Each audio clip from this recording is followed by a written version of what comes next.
What's going on, everyone? Welcome back to the show. So let's take a look at the latest numbers coming out of Texas, the Texas primary.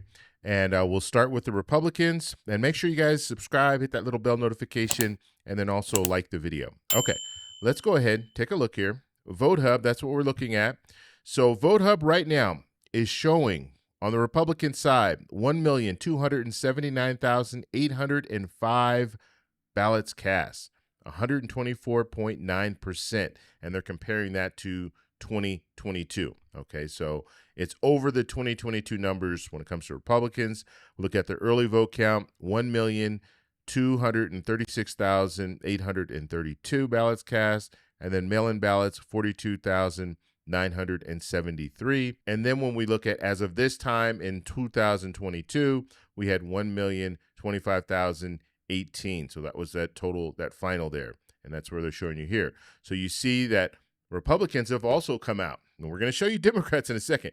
But Republicans have come out and they are voting. And so, and a lot of it has to do with just the competition. So you have Paxton versus Cornyn. You have two candidates that are polling very closely. And then you also have Hunt.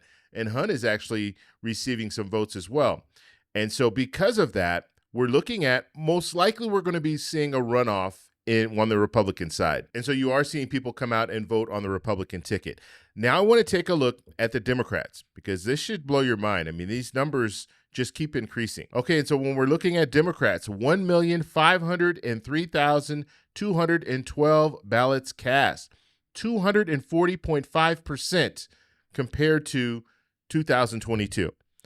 That's amazing. I mean, that's a lot of votes. And I'm going to talk a little bit about the votes because I do have some people in the comments saying different things when it comes to, well, you just have Republicans going and voting for Democrats or Democrats going and voting for Republicans because they want a specific candidate. So we'll talk a little bit about that at the end of this video. But just looking at the early vote right now, 1,451,870 ballots cast, mail-in ballots, 51,342 ballots cast. And then when we look at, as of this same time in 2022, it was 625,152 ballots cast. That was the final numbers. Now, we're still waiting because I was checking just on Vote Hub, and at the bottom here, they're basically showing the same numbers that we went over. And at the bottom here, it says we're currently 619,530 ballots ahead of the Secretary of State's reported total. More updates to come. So there are more updates. We don't know if those numbers will change. It looks like Vote Hub is ahead of what the Secretary of State is putting out.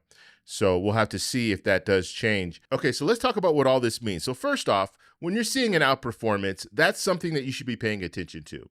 Now, I know there are some people out there that are saying, well, Republicans are voting for Crockett because they think Crockett is an easier candidate to beat than Tallarico in the general. Now, that could be true as far as you have Republicans coming over and voting for Crockett, but what percentage do you think is coming over to vote for Crockett? Because, as I stated, Republicans are outperforming what they did in 2022.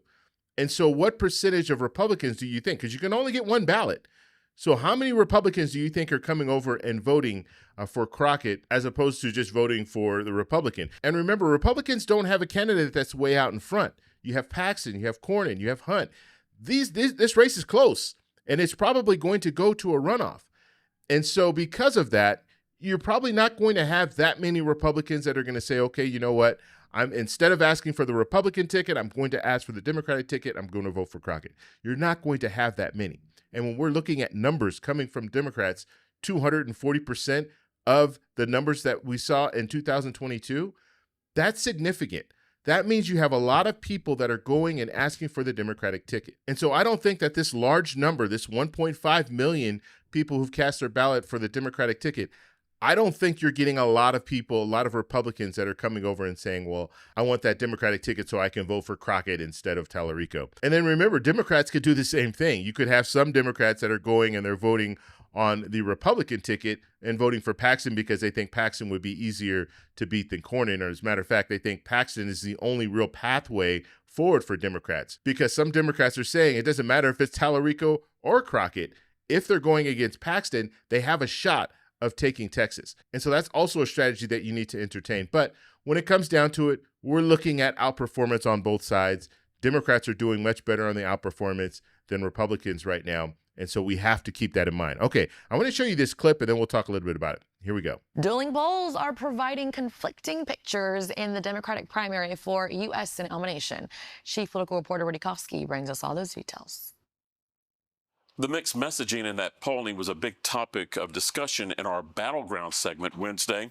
Both campaigns have their own spin on the numbers, and the one thing is clear, neither candidate is planning to coast into the March 3rd election day. Jasmine Crockett has a double-digit lead over James Tallarico, according to that new poll from the University of Texas Politics Project. 56% of those who took part in the survey said they support Crockett, and 44% said they support Tallarico. Now, the poll has a large 5-point margin of error, and it was done before Tallarico's Colbert Show interview. The Round Rock Democrat hauled in a lot of donations after that story went viral, and Wednesday, the Tallarico campaign announced a firm it hired after the interview controversy has him leading Crockett by 4 points. James Henson with the Politics Project told Stephen Dial he's confident in the snapshot that numbers provided and explained why the survey is not a prediction. We came out of the field in this poll around February 16th.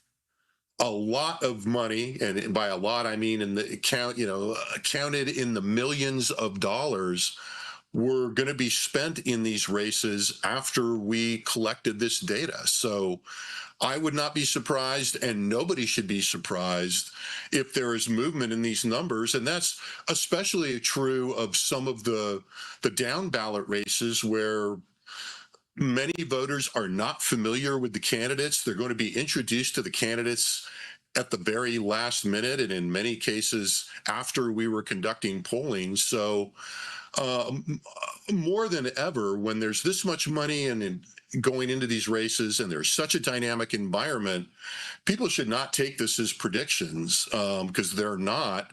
They are, as you say, a picture of where the electorate is in time in a particular context. And that context is very dynamic, and I have every expectation that they're going to change.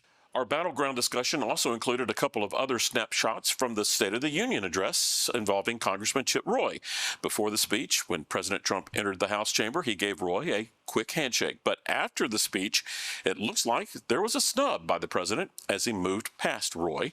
Chip Roy is currently the front runner in the GOP nomination for the Texas Attorney General. Primary rivals Aaron Reitz and Mays Middleton weighed in, posting their own snubs on social media.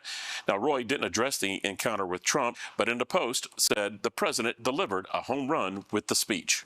U.S. Senate Leader John Thune is hoping the president will deliver a key endorsement during his visit to Texas on Friday. Thune, in an interview on Fox News, said he is continuing to urge the president to endorse John Cornyn in the bitter and very tight race for the GOP Senate nomination. That endorsement, according to Thune, will help protect the Senate seat and also allow the party to move money to other races. I'm Rudy Kofsky, River City News. And so on the Republican side, the Republican Party wants Cornyn to win because they think Cornyn has a better chance of beating a Tallarico or beating a Crockett. But when you put Paxton in the mix, that's when things get a little more unsure. And so that's why you have the Senate Majority Leader Thune wanting that endorsement from President Trump, wanting that endorsement for Cornyn. So we'll have to see if that happens. It hasn't happened yet. I would have thought that endorsement would have probably already been out there. So it looks like there's not going to be an endorsement for Paxton or for Cornyn. And so Paxton does have an advantage right now, just looking at the polling. And we're looking on the Republican side, the early vote tally, it's outperforming 2022.